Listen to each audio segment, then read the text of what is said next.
Hello everyone, welcome to the DEN at Viterbi, Department of Biomedical Engineering Orientation. Let me introduce myself. My name is Michelle Diasanta and I'm your Graduate Affairs Advisor for the BME department. So I advise both Master's and PhD students. Here's my photo. And so please refer back to this presentation for my information. You'll have my email and my phone number, and you can also always go to the website for this information. So today we're going to go over a few important points. First, we're going to go and discuss the degree requirements and the important deadlines, as well as the registration process for the BME department. So I'm not going to go and read through the whole calendar here, but feel free to refer back to it. The most important dates are coming up. So this whole week, we're open for registration. You want to make sure that you're registered by August 19 and to avoid any late fees, really. And then classes begin August 22, and you have until September 9 to add and drop courses. If you're actually not sure about what you're going to take, please make sure to contact me during the first week if you have any doubts about the classes that you already have. So important dates: Friday, August 19, first day of school, August 22, and September 9, which is the last day to add and drop courses. And this is the rest of the semester. You'll have a Thanksgiving break, and then winter recess begins December 14 and ends at January 8. So now let's go on to the program overview. So there are 3 programs in biomedical engineering. The first one is the biggest one, the MS in biomedical engineering. So within the BME program, you can also follow a neuroengineering track. This is unfortunately only available for on-campus students, but if you're a local DEN student, you can contact me and maybe we can talk about some other options. The other program is the MS in Imaging and Imaging Informatics. And then the third program is the MS in Medical Devices and Diagnostics Engineering. So I'm going to go over the requirements of all these 3 programs. So first, the MS-BME program requires 28 units for graduation. Out of these 28 units, 15 of them are core requirements. So these courses are BME 501, 502, 511, 513, and 533. For specific information about these courses, I should have some copies of the syllabi, so just email me and I can send them over to you. As for the required technical electives, there's 13 units. These are very flexible, and you'll be able to see the available courses via the DEN website. You can also always check with me about specific courses that you're interested in that you might not see on the list. So here's the link where you can check out the requirements via the DEN Gap website. So our second program is the Imaging and Imaging Informatics. This one is 29 units. Out of the 29 units, there's 23 required core courses, and they all are basically geared toward ultrasound, imaging systems, and other types of technologies.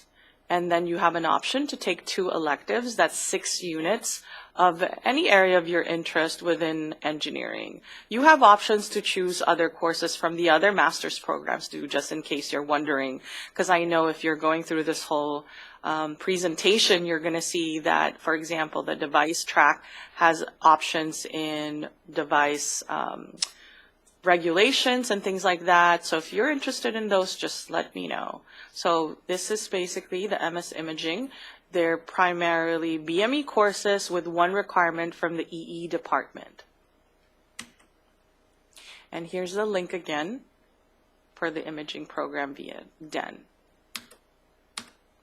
So our third program is the Medical Devices and Diagnostics Engineering. This program is 28 units, and there's 19 units total required. And then there's 1 elective, and then there are 3 specialization tracks that I'll go over. So in terms of the required courses, you'll notice that there's some overlap with the previous two programs, the Masters in General BME and the Imaging.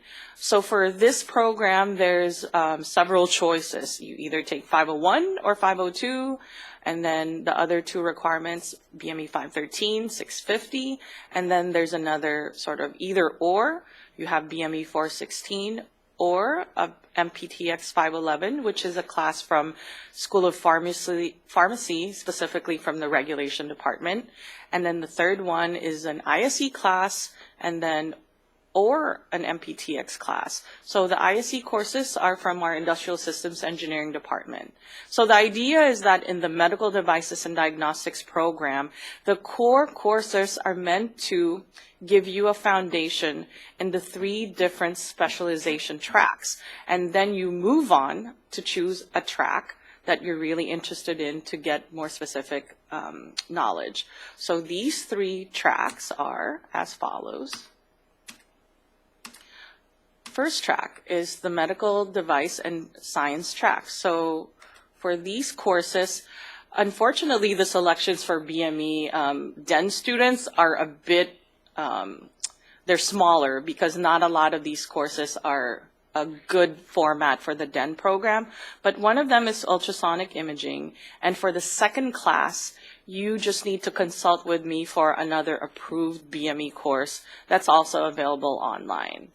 The second track, product development, the first class is ISE 515, engineering project management.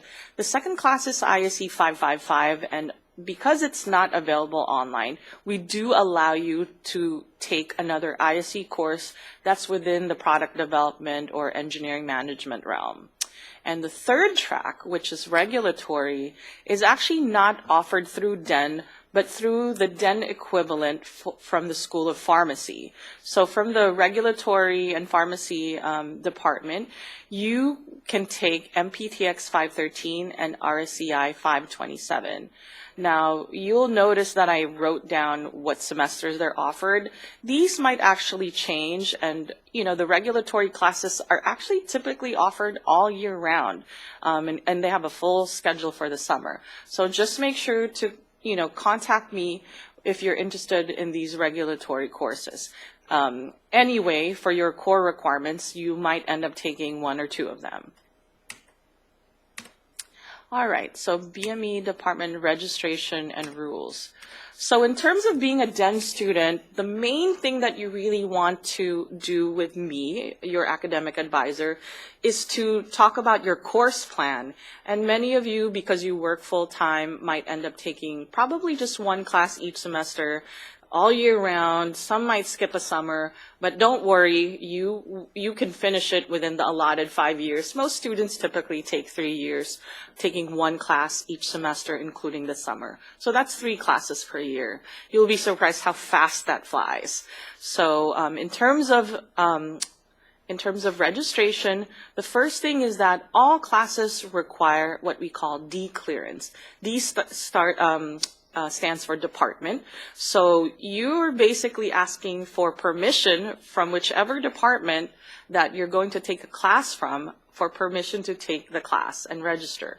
So for DEN students, you'll see another slide that has, the next slide here shows you instructions on how to do that, because unlike on-campus students, you'll be requesting the D clearance through the DEN portal.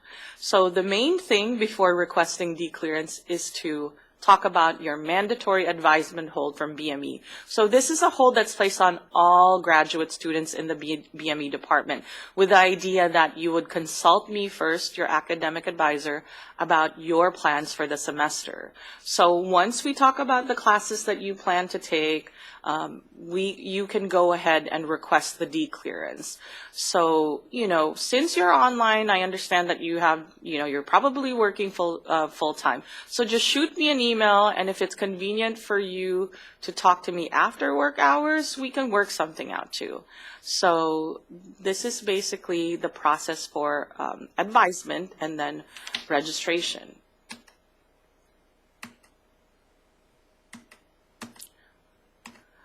Let me also go through how to request D clearance for the regulatory classes. So as I've mentioned, each department kind of has a different way of requesting courses, and because the regulatory classes are actually not from DEN but from their own version of distance education, you're going to need to contact a lady named Tony Rodriguez and give her the following information listed here: name, course that you're interested in, your ID, the program that you're currently in, and make sure to mention that you're a distance education student.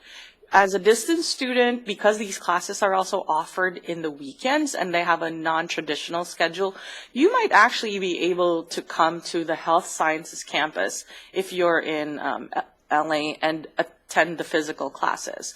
So that's something that you can explore. So once again, if you have any questions about these regulatory classes, you can talk to me first. They also have a lot of good information on their website with short descriptions and even videos of what these classes are all about. So that's the classes that are MPTX and have the RSCI core course codes. All right, so this is the page that I was talking about in terms of how to request D clearance from DEN. So just go ahead and maybe bookmark or save this page for instructions on how to log into DEN and request D clearance, which will give you permission to register in the courses that we've planned for the semester. And we're almost to the end. This is a very important page. Sometimes some of you will encounter some technical issues. You want to make sure to refer to your Viterbi contacts for technical support, for any issues about submission. There's also the exams link here, question about exams and scheduling. And the GAP advisor is Patty Reinhardt, in terms of your declearance and policies procedure. So remember, registration and declearance, you will contact Patty. If you have program questions, as in what classes should I take? Should I take this class before the other one? Can I swap classes for one or the other? That's going to be me, Michelle Diasanta. And for those of you who have tuition deferment or vouchers from your companies, make sure to contact Susanna Sahakian for any of these issues. So I guess if this was live, I would be taking all your questions. But suffice it to say, we are done with our orientation. I hope you have a great fall semester. And thank you for staying with me and listening to my presentation. So don't hesitate to contact me. Once again, have a great fall semester and fight on.